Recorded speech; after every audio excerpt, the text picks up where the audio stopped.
There are a lot of characters that are misunderstood by the JJK fandom, and there is one that stands out more as we progress through the story, and that person is Fushiguro Megumi, the true potential man.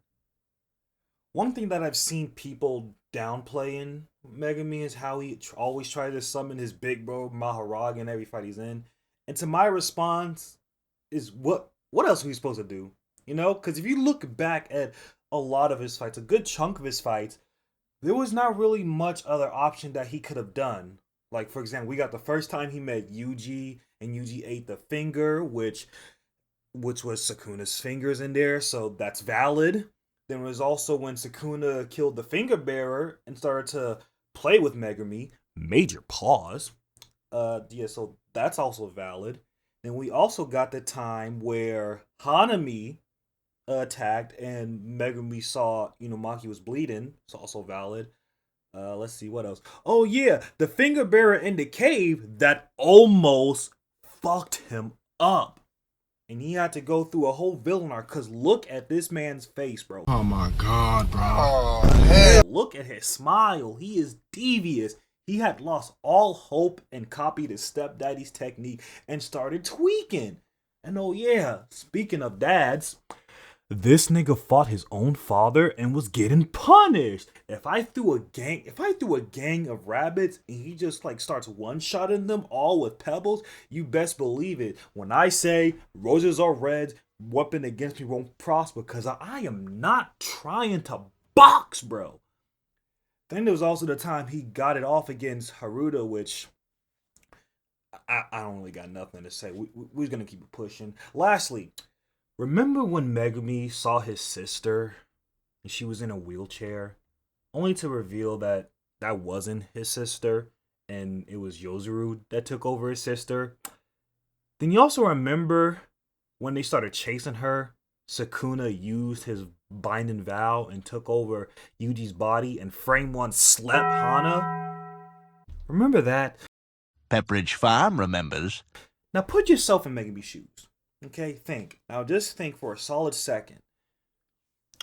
What shadow do I have that can stand a chance against 19, I think it was 16 or 19 finger Sukuna? I want y'all to think about that, okay? Okay.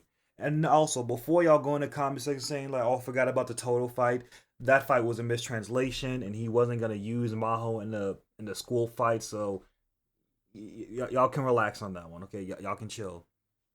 Now, another thing people don't seem to understand about Megumi is his limitless potential, no Gojo. And my first piece of evidence is Sukuna. His fight against Yozuru showed us not only how strong the 10 shadows are, but also the different ones that he have and how strong they can be on their own if your curse energy output is good enough, i.e. these examples. We also got introduced to 4 shadows: Round Ear, Pearson Bull, Tiger Funeral, which was teased and we still haven't seen to today, and Merge Beast Agito. All of them displayed very useful abilities, and why Megumi has never used them is a bit of a mystery to me. Maybe he didn't know or something, or maybe they were too much for him to control since the shadows like do have to be controlled. So that's my first piece of evidence. My second piece of evidence is his inheritance. And I'm not talking about his family's money. Well, I don't really think he really has any money or any inheritance whatsoever since Maki killed the Zenin clan. So really, technically, well, I don't know. Gojo sponsored him, so he's probably not broke. But there's no family inheritance now, you know. But no, I am talking about his Shikigami inheritance. And for some reason, whether people just forgot or they didn't read the manga, which no surprise, that's like majority of the fan base, people just assume that once a Shikigami's gone, the other Shikigami doesn't get its techniques. And to say that, and to that I have to say, yeah. So hopefully we won't have to have this talk anymore about this part, okay? And another thing about Megumi is that he could theoretically use his Shikigami technique on himself because Sukuna was able to use World Cut and Slash thanks to Maharaga. So, 2 things we can assume. that one, Maharag is dead. We don't have to worry about him coming back, unless Sukuna does another Vine and Bow. And that after Gojo killed Maharaga, the second he died, Sukuna applied Maharaga's technique and used World Cut and Slash to do him in. Okay? Now, for my final piece of evidence is what Kusakabe has told Yuji. Now, in chapter 250, when Sukuna fought Yuji and Yuta, he asked the two what were they doing in the past month that got them both so strong. Really, mostly he was asking Yuta because, he hates to give Yuji his props. He is fuck Yuji all day, every day. Fuck that little nigga. I hate my nephew type shit, And as Yuji was about to lie and say like, "Oh, we worked hard, Yuji flat say, "Nah, nigga, we cheated. I ain't gonna cap to you, big bro. We cheated. And what you gonna do about it? Nothing. Okay. So, so now, and we didn't know back then about what they meant. Now, fast forward to chapter 258. Kusakabe pointed out that Yuji was developing fast as a sorcerer. He asked Yuji if he knew why. Yuji thought it was because he was talented, Kusakabe shut that shit down. He said, "Listen, little bro, you are not him. You will never be him. Pipe down. Only reason you got like the way you are is because it's Kuna, and that's the bottom line. Don't you ever forget that." And he explains it, and he explains like how Sukuna taking over Yuji's body has had Yuji's body like understands and remembers special grades like cursed technique, like what's the experience of it's like of being a special grade. Now because of that, Yuji is like he's been able to like understand sorcery, able to control his sorcerer like his cursed energy a lot better because of that. Now what does this have to do with Megumi? Well, Yuji had Sukuna for roughly a month or so, okay? And this is the result of him now.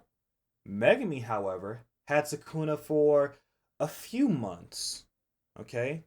So theoretically, hi there, future Bagmen here.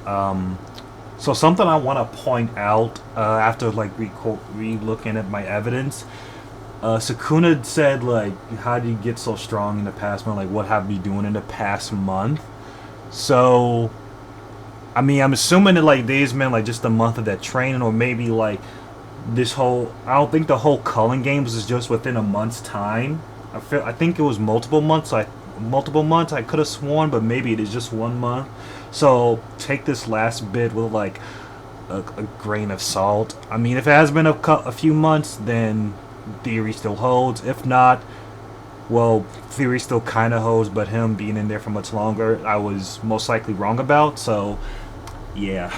Theoretically, if Megumi were to come back, he would not only surpass Gojo, but he could also surpass Yuta. Theoretically speaking, he could surpass Yuta, making him the one and only true potential man. Now, there are some other things to go deeper on when it comes to Megumi, but this video already kind of feels like it's like long enough, so I'm going to end it here. If you guys want me to continue with Megumi or another character that people have misunderstood, or maybe even like a concept, or just something in the JJK fandom has misunderstood about Megumi, then let me know in the comment section below. I would love to hear you guys' opinions. And be sure to subscribe. And this is going to be your captain signing off. Yargh.